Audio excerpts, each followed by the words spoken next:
아주 훌륭한 부모는 없고요. 노력하는 부모는 있거든요. 그러니까 저 또한 노력하는 부모이기 때문에 노력하는 부모가 저의 생각에는 훌륭한 부모인 것 같아요. 그래서 노력하시면서 아이를 이쁘게 잘 성장하게끔 도와주시면 좋을 것 같습니다. 최고가 되려고 하지 마시고 이제 아이에게는 존재만으로도 편안한 그런 엄마 아빠이기 때문에 아까 말씀드렸던 것처럼 오늘도 마음에 동그라미를 그리면서 아이들한테 조금 동글동글 편안하게 해줄 수 있도록 한다면은 최고지 않나 하는 생각이 듭니다. 네, 다들 힘내셨으면 좋겠습니다. 이민주 소장님과 박윤희 교수님을 모시고 시작을 해볼 거고요. 오늘 강의를 해주신 주제죠. 훈육과 감각 발달에 대해서 조금 더 구체적으로 이야기를 나눠볼 수 있는 시간이 될 것 같습니다. 지금 현재 시청하고 계신 분들 중에서 아직 질문 주지 않으신 분들은 실시간으로 남겨주시면 저희가 답변도 해드리고 추첨을 통해서 또 소장님의 책도 선물해드리고 있으니까요. 많은 참여를 부탁드리겠습니다. 자, 그럼 바로 한번 시작을 해볼까요? 지금 나와주셨는데요. 소장님과 교수님과 함께 시작을 해보도록 하겠습니다. 안녕하세요. 다시 한번 인사 나눠볼게요. 안녕하세요. 네, 안녕하세요. 안녕하세요. 자, 그럼 본격적으로 한번 안녕하세요. 시작을 해보겠습니다. 먼저 소장님께 질문을 드려볼게요. 첫 번째 질문은 사전에 들어왔던 질문 중에서 제가 한번 임의로 드려보도록 하겠습니다.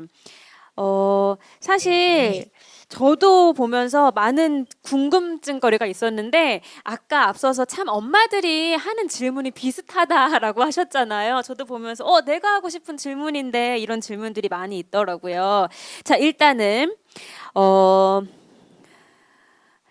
29개월 셋째 아들이랍니다. 셋째 아들이 집에서 드러눕기, 떼쓰기로 토할 때까지 울 때가 있습니다.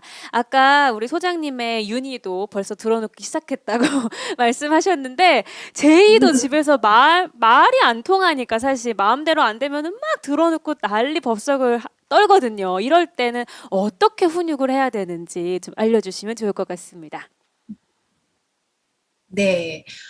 아이들이 드러눕기 시작하면 이제 정말 협상이 어려워요, 사실은. 그래서 영아기, 유아기로 나눴을 때 아이가 아직 영아기라면 사실 이걸 잘했니, 잘못했니, 이렇게 옳고 그름을 논하기에는 언어 발달이나 인지 발달이 아직은 미숙해요. 그래서 아이들이 좀 자기의 부정적인 감정을 표현을 할 때, 우리가 흔히 이렇게 그 훈육을 하다 보면은 아이의 행동에 대해서만 많이 짚게 되거든요. 그래서 뭐 던지면 안 돼, 소리 지르면 안 돼, 떼쓰면 안 돼, 이렇게 되는데 아이의 행동보다는 물론 행동도 중요하지만 행동보다는 아이가 왜 그런 행동을 하는지 의도를 조금 더 들여다보는 게 좀 필요해요. 그래서 의도를 들여다봤다면 그리고 행동에 대해서 안 된다고 했다면 가장 중요한 거.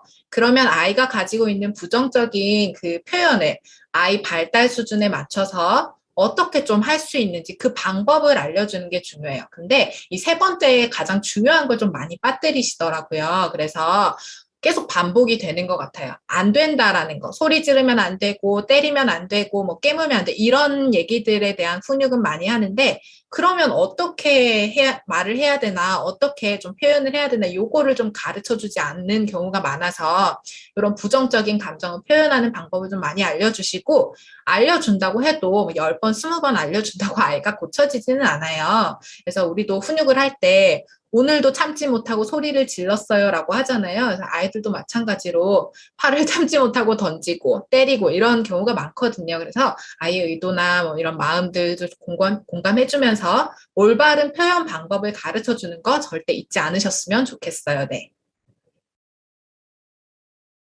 표현 방법을 알려줘라 하셨는데 저 한 가지만 더 추가로 질문을 드려볼게요. 네, 네, 예를 네. 들어서 제이 같은 경우는 비타민 사탕을 너무 좋아하는데 그거를 줄 때까지 달라고 계속 울거든요. 결국에는 울음을 그치지 않고 너무 때를 쓰니까 안 되겠다. 하나 먹어. 결국 주게 되더라고요. 그래야 끝나는데 네, 네, 네. 그 전에는 울음을 그치지 않으니까 계속 어떻게 해도 안 되니까 결국엔 주게 되거든요. 그러면 이게 반복이 되더라고. 얘가 끝내는 엄마가 주는 걸 아니까 끝까지 더 이렇게 행동을 하는데 이럴 때는 어떻게 해야 될까요? 맞아요. 이게 그 한계가 없다 보면은 그렇게 되기도 하는데 저희 아기도 마찬가지예요. 제가 이번 주에 제가 영상을 올렸는데 굉장히 많은 분들이 공감을 해주셨던 게 이제 저희 아기는 손 씻기. 가 마무리가 안 되거든요. 10분, 20분 계속 하려고 해요. 근데 이런 경우에는 사실은 아이가 스스로 감정을 조절, 그러니까 하고자 하는 욕구가 있기 때문에 떼를 쓰고 눈물을 보이고 우는 거잖아요. 근데 그치는 거가 이제 감정을 조절하는 거. 아, 엄마가 안 된다고 했으니까 안 되는 거구나. 요 감정을 조절하는 부분인데 아직까지 감정 조절이 미숙해요. 그러면 쉽지는 않지만 요 사탕을 줄 수 있는 거. 처음에 만약에 하나를 줄 수 있다면 하나까지는 수월하게 주고 협상 없이 아이에게 쥐어주고 그 다음에 안 된다면 사실은 첫 번째는 눈에 보이지 않게 하는 것이 우선이고 환경적으로 부모가 조절을 해주는 게 우선인데 이게 그렇게 되지 않았던 상황이다. 눈앞에 이미 펼쳐졌다라고 한다면 이것보다 조금 더 아이가 흥미를 가질 수 있는 것으로 이렇게 좀 흥미 전환을 해주는 거, 빠르게 흥미 전환을 해주는 게 좋아요. 네. 한번 제가 오늘은 돌아가서 다른 데로 시선을 돌릴 수 있게끔 한번 유인거리를 찾아보도록 하겠습니다. 자, 이번에는 박윤희 교수님께 한번 질문을 드려보겠습니다. 이것도 또 제가 공감이 되는데 저희 신랑은 매일 12시 넘어서 들어오기 때문에 아빠와 하는 시간이 너무 부족해요. 그래서 실제로 주말에 아빠랑 놀으라고 하면 아빠가 어떻게 놀아줘야 될지를 모르더라고요. 이런 분들 많이 계실 것 같은데 지금 질문 주신 분께서도 함께하는 시간이 절대적으로 부족한 아빠의 경우 어떻게 시간을 보내는 게 좋을지 궁금합니다 하고 질문을 주셨거든요. 어떻게 놀아줘야 될까요? 네, 그러니까 요즘 어머님들이 독박 육아를 하시는 경우에 사실은 이런 얘기를 굉장히 많이 하시더라고요. 근데 아빠들도 사실은 놀아주고 싶지만 나는 아이가 말이 통할 때 놀아줄게. 지금은 엄마가 있어야 해라고 이렇게 얘기하시는 경우가 되게 많거든요. 근데 제가 이럴 때는 몸으로 하는 놀이를 어머님이 몇 가지 정하셔서 아빠한테 이렇게 시켜주세요라고 딱 알려주시는 게 가장 좋은 방법이기도 해요. 그러니까 아빠가 말도 안 통하고 아이가 아직 어리고 그러면 어떻게 놀아줘야 될지에 대해서 사실은 정말 모르세요. 그러니까 정말 지켜보시더라고요. 그냥 안전하게만 지켜보시는 경우가 되게 많기 때문에 그럴 때는 아이를 뭐 정말 삼촌이 놀아주듯이 삼촌들은 사실은 가서 몸으로 굉장히 많이 놀아주시잖아요. 아이를 이렇게 엎드린 상태에서 뭐 비행기 자세를 취해주시기도 하고 이런 놀이들도 사실은 아빠랑 그렇게 몸으로 할 수 있는 엄마는 절대 할 수 없는 놀이거든요. 그래서 그런 놀이들을 조금 더 해주신다거나 앞서서 얘기했듯이 매달리는 활동도 어머님들이 조금 위험하다고 생각하시거나 혹은 아이들이 이제 체중이 늘어가기 시작을 하면 그런 활동들을 하실 수 없거든요. 그렇다고 했을 때에도 그런 놀이들은 아빠가 조금 더 해주신다거나 해서 몸으로 할 수 있는 놀이 몇 가지를 딱 결정을 해주시고 이 놀이를 아빠가 같이 해주세요라고 해주시는 게 가장 조금 현명한 방법이 되시기도 하실 것 같아요. 네. 아까 또 설명해 주셨을 때 매달리기 이런 거 좋다고 하셨잖아요. 네네. 아빠한테 매달리기 이런 거 힘으로 하는 것들 함께 해보시면 더 좋을 것 같습니다. 자, 이번에는 소장님께 또 질문 갑니다. 저도 궁금한데 저도 지금 뱃속에 4개월 둘째가 있거든요. 그래서 둘째가 나오면 첫째랑 잘 지내야 될 텐데 하는 고민을 많이 하는데 질문을 주신 분은 첫째가 어린이집에 가지 않아서 9개월 동생과 함께하는 시간이 많은데 놀다가 자꾸 동생을 밀치거나 때리거나 합니다. 이럴 때 엄마가 첫째한테 어떻게 설명을 해줘야 될지 모르겠어요 라는 질문을 주셨어요. 이렇게 사실 둘째도 어리고 첫째도 어리잖아요. 이럴 때 첫째한테 어떻게 가르쳐줘야 되는지 궁금합니다. 사실 이렇게 아이들, 연년생이 특히나 더 그런 부분들이 많아요. 이제 둘째는 아무것도 모르기 때문에 첫째 아이한테 이렇게 막 가려고 하는 경우가 많고, 이제 첫째 아이 같은 경우에는 뭔가 동생이 다 뺏어가는 것 같고, 엄마의 관심도 뺏어가는 것 같고, 장난감도 뺏어가는 것 같고, 방해를 한다. 이렇게 좀 해서 방어적인 태도를 되게 취할 때가 많거든요. 근데 첫째 아이가 방어적인 태도를 취하다 보면 결국에는 이제 위험한 상황도 발생하고 이렇게 되는데, 사실은 아이가 아직 어린 영아기 때는 아이 스스로 통제를 하거나 조절을 하거나 가르쳐줘서 이거를 실천하게 하는 거는 조금 어려워요. 그래서 부모님이 더 힘든 부분이기는 해요. 그래서 부모님들께서 이렇게 물리적으로 조금 거리를 둘 수 있도록 한다든지 아니면은 이제 어떤 부정적인 감정, 아까 말씀드렸던 것처럼 동생에게 부정적인 감정을 표현해야 되는 상황이 있을 때는 아무래도 아직까지는 주 양육자가 개입을 해서 이런 모델링을 해준다든지 말로 설명해서 이해를 시키기는 어렵거든요. 더군다나 엄마가 말해준 걸 듣고 그거를 실천하기 위해 내 감정을 조절하고 그리고 말해준 대로 또 실천으로 옮기고 굉장히 어려운 그 과정이에요. 그래서 엄마가 이렇게 좀 모델링을 좀 해주는 것이 좋고, 그리고 이제 되도록이면은 둘째 아이를 이렇게 좀 신체적으로, 물리적으로 이렇게 통제를 조금 해주는 것이 아직까지는 좋습니다. 그리고 아이가 유아기가 되었을 때는 이제 하나씩 두 개씩 이렇게 설명을 해주고 아이 발달 단계에서 가능한 것까지는 요구를 할 수 있습니다. 네. 막막한데 이제 저한테 닥칠 일이라고 생각하니까 어렵죠. 상관합니다. 네, 비슷한 질문을 채팅창으로도 하나 주셔서 연달아서 한번 드려볼게요. 두 딸맘인데 두 아이를 같이 훈육하거나 한 명만 훈육할 때 어떻게 해야 되는지 궁금합니다. 사실 한 명만 혼날 일을 덩달아서 둘 다 혼내는 일이 종종 발생하거든요. 이럴 때는 어떻게 혼내야 될까요? 라고 AR님께서 실시간으로 질문 주셨습니다. 네, 두 명의 이렇게 상황에 따라서 이제 부모님들이 오해를 하시는 게 내가 본 거가 다라고 이렇게 좀 너가 잘못했고 아니면 요건 잘못했고 요건 잘했고 이렇게 좀 판단하시는 경우들이 많아요. 근데 아이들이 놀이를 하다 보면 뭐 둘이서 같이 놀든 혼자 놀든 뭐 어떤 상황을 보면 사실은 부모가 캐치 못하는 부분들이 많거든요. 그래서 어떻게 이제 혼을 낸다라는 것보다는 아까 말씀드렸던 것처럼 이제 아이가 부족했던 부분, 뭐 공격성이라든지 위험한 행동이라든지 하면 안 되는 행동에 대해서는 지침을 제공을 하고 이렇게 지침을 제공할 때는 아이 둘 다 들어도 괜찮아요. 왜냐하면은 뭐 지금 당장은 이런 잘못을 하지 않았지만 요건 안 되는 거구나. 요거는 규칙이구나. 지침이구나. 요 정도는 뭐 같이 들어도 괜찮거든요. 근데 아이가 어떤 부모와의 관계에서 양육자와의 관계에서 이야기를 나누어야 하는 거리가 있다. 어떤 다른 상대방이 좀 불안감을 느낀다라고 한다면 이제 조금 이렇게 상황을 좀 조절을 해서 다른 아이가 불안감을 갖지 않도록 왜냐하면 또 다른 아이는 또 이 첫째 아이나 둘째 아이가 서로 기질이 또 다를 수 있잖아요. 그런 것들을 고려해서 훈육해야 한다고 했기 때문에 이런 상황들은 좀 부모님들이 좀 조절을 해주시는 것이 필요합니다. 네. 참 들으면 들을수록 아이 키우는 게 쉽지가 않구나 하는 생각이 듭니다. 자, 박윤희 교수님께도 마이크를 넘겨보겠습니다. 사전에 들어온 질문에서도 집에서 언어 발달을 위해 시작할 수 있는 활동은 무엇이 있을까요? 라는 질문을 주셨는데 실시간 채팅창에서도 이광호님께서 아이 언어가 조금 늦는 15개월 아빠입니다. 엄마 아빠의 입모양을 모방하는 단계인데 이 단계에서 입모양을 자주 보게 하는 놀이 방법은 무엇이 있을까요? 라는 좀 비슷한 맥락의 질문을 주셨어요. 답변 주시죠, 교수님. 네, 언어 발달에 대한 고민이 아마 이 시기에 굉장히 많으실 것 같은데 제가 아까 언어 발달은 두 개라고 얘기를 드렸거든요. 그러니까 하나는 이제 듣는 수용 언어이고요. 그다음에 말하는 표현 언어인데 일단 어머님, 아버님들이 표현 언어에만 너무 관심을 가지고 계신 경우가 되게 많으세요. 근데 표현 언어가 느리더라도 수용 언어가 어느 정도 많이 좋아지면 그런 부분들도 나중에 언어 발달을 같이 합해서 있을 때에는 또 도움이 많이 되기 때문에 너무 이렇게 스트레스적으로 아이랑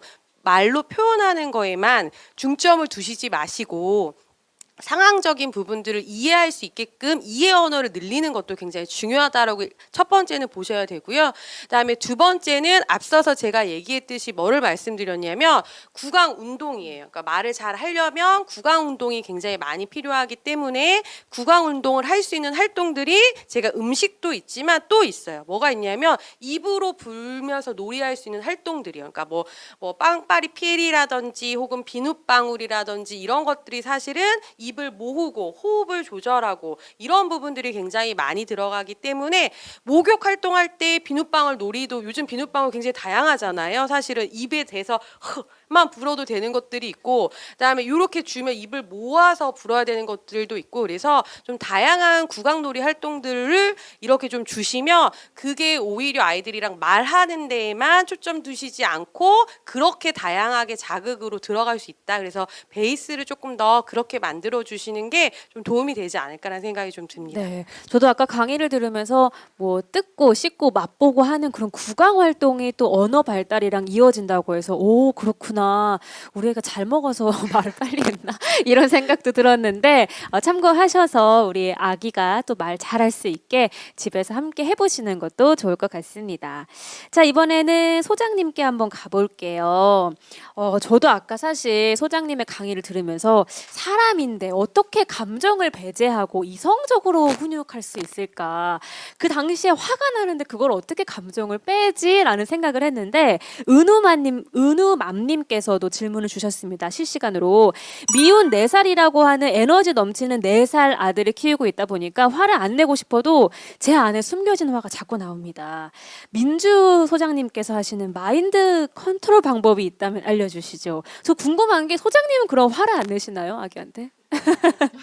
버럭 안 하십니까? 또 이 질문도 정말 많이 들어요. 버럭 안 하시나요? 화 안 나시나요? 라는 질문 되게 많이 듣는데 사실은 어느 정도는 이게 직장 생활을 할 때 우리가 화가 난다고 직장 상사한테 또 동료한테 이렇게 버럭버럭 화를 낼 수 있는 건 아니잖아요. 그래서 약간 그런 마음도 좀 필요한 것 같아요. 어느 정도는 내가 아이를 육아하는 거가 내 감정적으로 본능적으로 하는 게 아니라 내 감정을 어느 정도 자제하고 또 본능도 조금 이렇게 잠깐 숨겨주고 이런 식으로 좀 직장 생활을 하듯이 이렇게 좀 할 수 있어야 하고 그리고 저는 육퇴하고 나서 온전히 이제 좀 제 시간을 가지면서 많이 힐링을 하려고 해요. 그래야만이 또 다음 날 이렇게 끝나지 않잖아요. 매일이 반복되는 일상이기 때문에 다음날 또 이렇게 화가 이렇게 넘치지 않을 만큼 잘 조절할 수 있으니까 이제 육퇴를 하고 나서 이렇게 하려고 하고 또 이제 저는 한 가지 또 꼭 제안을 드리고 싶은 거는 혼자 다 하려고 하지 않았으면 좋겠어요. 아빠도 양육자고, 물론 아빠도 일을 하고 계시지만 요즘은 육아맘들도 굉장히 많아요. 그래서 뭐 누구의 뭐 이렇게 책임이다 뭐 이런 것보다는 이제 내가 오늘은 아이가 요러요러해서 좀 너무 많이 에너지 소모가 있었다. 그래서 나는 오늘 저녁에 조금 너무 힘드니까 아이 재우는 거를 좀 도와달라. 이런 식으로 좀 소통하는 게 좀 많이 필요한 것 같아요. 네, 그런 식으로 좀 마인드 컨트롤을 최대한 할 수 있으면 좋겠습니다. 네. 자기 자신을 다스리는 게 우선이 돼야 될 것 같습니다. 은우맘님께 도움이 되셨길 바라면서 다음 질문 드려보겠습니다. 다음 질문은 한번 소장님과 교수님 두 분께 공통적으로 드려보도록 하겠습니다.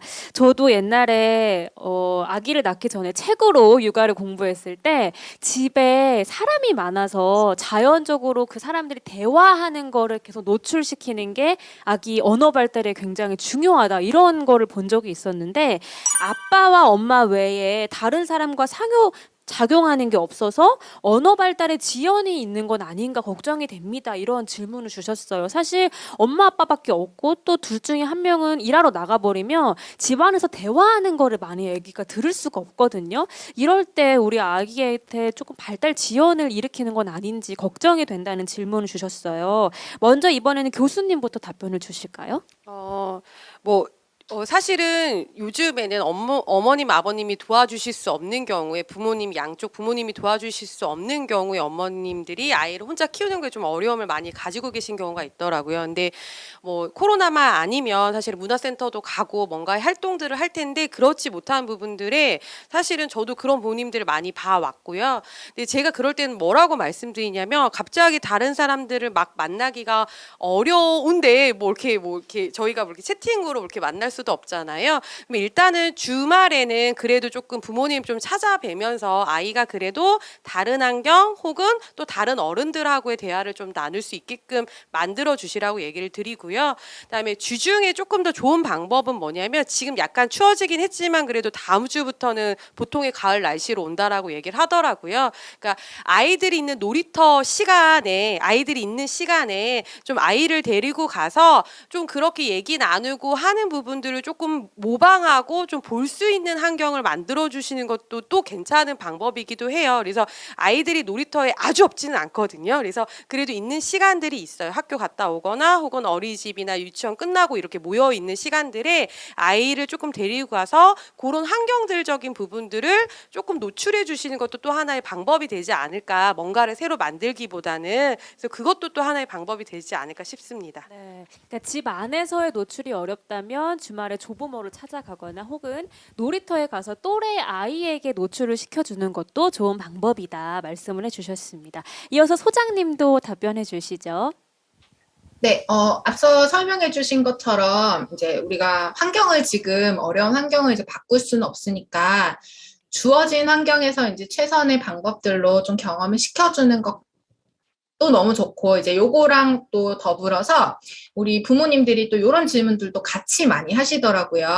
언어적인 자극을 많이 주지 못하기 때문에 어떤 미디어를 통해서나 뭐 매체를 통해서라도 이렇게 좀 자극을 좀 많이 주려고 하는데 요거는 나쁜 거냐, 아이한테 오히려 발달에 방해가 되는 거냐, 이런 질문들도 많이 하시더라고요. 근데 영아기 때는 아무래도 조금은 이제 피해 주시는 게 좋고, 미디어 자체가 나쁜 건 아니거든요. 그래서 미디어에 노출을 하라는 건 아니고, 이제 한 5살, 뭐 4살, 5살, 6살 요 정도 되면은 화면을 통해 우리가 지금 하고 있는 것처럼 친구랑 소통이 가능해요. 그래서 뭐 오랜 시간 너무 이렇게 하는 거는 그렇지만 이제 친구들이랑 이런 식으로 미디어를 잘 활용해서 긍정적으로 좀 잘 활용해서 이제 친구들이랑 대화도 조금 할 수 있도록 하는 것도 나쁘진 않거든요. 그래서 이런 기회들도 뭐 계속 너무 또 지나치면 안 좋겠지만 이런 기회들도 조금 경험할 수 있게 하면 좀 도움이 될 수 있을 것 같습니다. 네.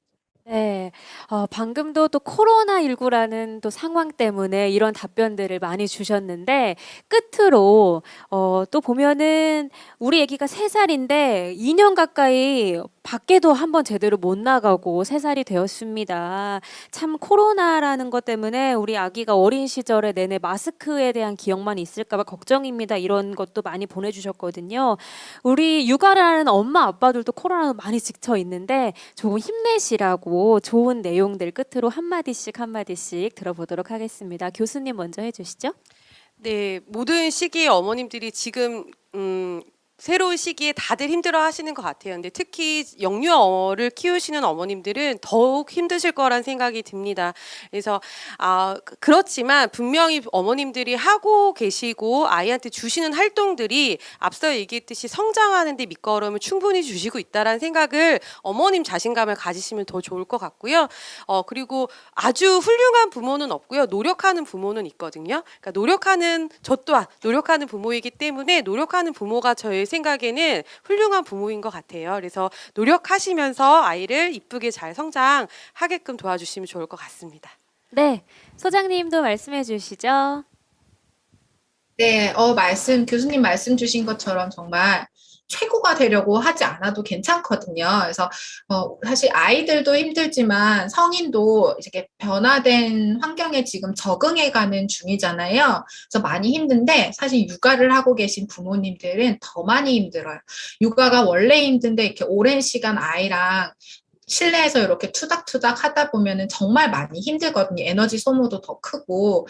근데 이제 말씀하신 것처럼 너무 최고가 되려고 하지 마시고, 이제 아이에게는 존재만으로도 편안한 이런 엄마 아빠기 때문에 아까 말씀드렸던 것처럼 오늘도 마음에 동그라미를 그리면서 아이들한테 조금 동글동글 편안하게 해줄 수 있도록 한다면은 최고지 않나 하는 생각이 듭니다. 네, 다들 힘내셨으면 좋겠습니다.